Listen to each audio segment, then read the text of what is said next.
विक्रम वैताल की कहानी।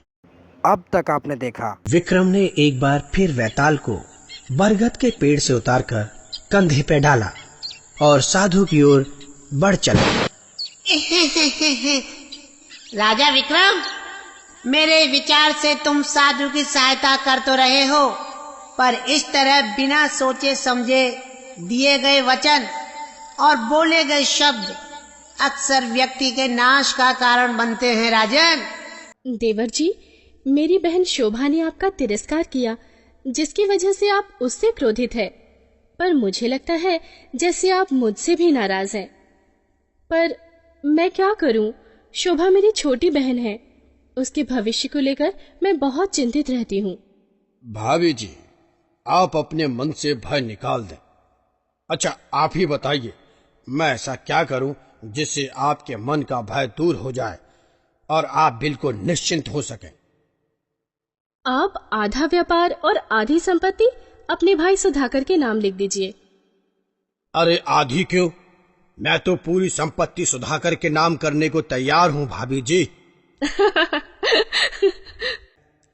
कोई भी आपसे प्रश्न करे तो आप उनसे कह दीजिएगा कि मैंने पूर्ण संपत्ति अपनी इच्छा से आपके नाम की है।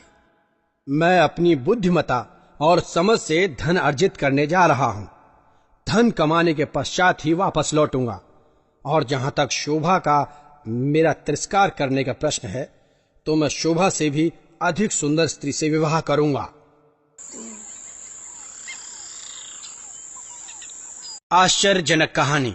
हमेशा की तरह एक बार फिर राजा विक्रमादित्य ने वैताल को अपने कंधे पर उठाया और सन्यासी के पास जाने लगे। और फिर वैताल ने अपनी कहानी शुरू की, लेकिन इस बार वो बोला, विक्रम, अब मैं तुमसे सबसे बड़ा और कठिन सवाल पूछूंगा, पर उससे पहले ये कहानी सुनो।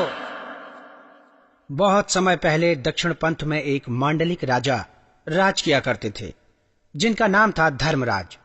उनका विवाह माल्टा की राजकुमारी के साथ हुआ तथा उनके एक सुंदर सी कन्या उत्पन्न हुई, जिसका नाम रखा गया लावण्यवती। राजा धर्मराज के संबंधी उनसे ईर्ष्या करते थे और सदैव उन्हें नुकसान पहुंचाने का प्रयत्न करते रहते। धीरे धीरे लावण्यवती विवाह योग्य हो गई। अपने परिवार का जीवन बचाने के प्रयास में राजा ने राज्य छोड़ने का मन बनाया और एक रात काफी हीरे जवाहरात लेकर परिवार समेत मालवा की ओर निकल पड़े। एक जंगल से दूसरे जंगल उनकी यात्रा चलती ही रही। बीच रास्ते उन्हें डाकुओं के गांव से निकलना पड़ा, जहां पर डाकुओं ने उन पर हमला बोल दिया। राजा ने राजकुमारी और रानी को घनी झाड़ियों में छुपने के लिए कह दिया। डाकुओं से लड़ाई के बीच ही डाकुओं ने राजा को मार दिया और सारे हीरे जवाहरात लेकर चले गए। रानी और राजकुमारी अपनी जान बचाने के लिए गहरी झाड़ियों में छुप गईं। एक नदी के पास पहुंचकर वहीं बैठकर रोने लगी। तभी वहां से राजा चंद्र सिंह और उनका पुत्र राजकुमार सिंह पराक्रम शिकार पर आए और उन्होंने नदी के पास की गीली मिट्टी पर पांव के निशान देखे। एक निशान छोटे पांव के थे और दूसरे निशान कुछ बड़े पांव के थे। इस पर राजकुमार बोला, मैं अपनी माँ को खो चुका हूँ। आप भी बहुत अकेले हैं। अगर हमने इन दो स्त्रियों को ढूंढ लिया तो मैं छोटे पांव वाली स्त्री से विवाह करूंगा, क्योंकि वो उम्र में छोटी होगी, और आप बड़ी पांव वाली स्त्री से विवाह कर लीजिएगा। और इस तरह राजा चंद्र सिंह ने भी बात मान ली। फिर उन्हें नदी के पास दो स्त्रियां मिली, जो उन दोनों को घोड़े पर देखकर डर गईं। राजा ने उनकी सुरक्षा का आश्वासन दिया और फिर दोनों को अपने राज्य में ले आए।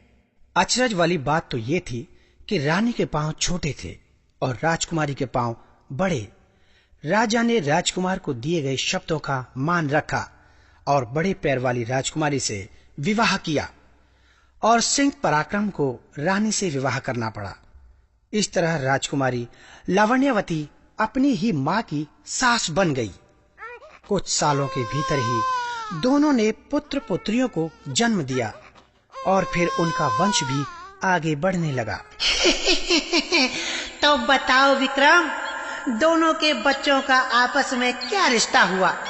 मैं जानता हूँ कि तुम्हें सही जवाब पसंद है।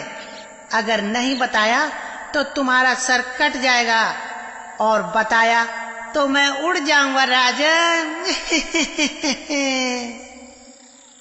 राजा विक्रमादित्य सोच में पड़ गए और चुपचाप चलते रहे।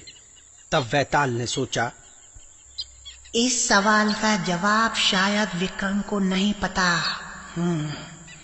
यानी अब समय आ गया है उस पापी सन्यासी को सबक सिखाने का, जिसने विक्रमादित्य को धोखे में रखा।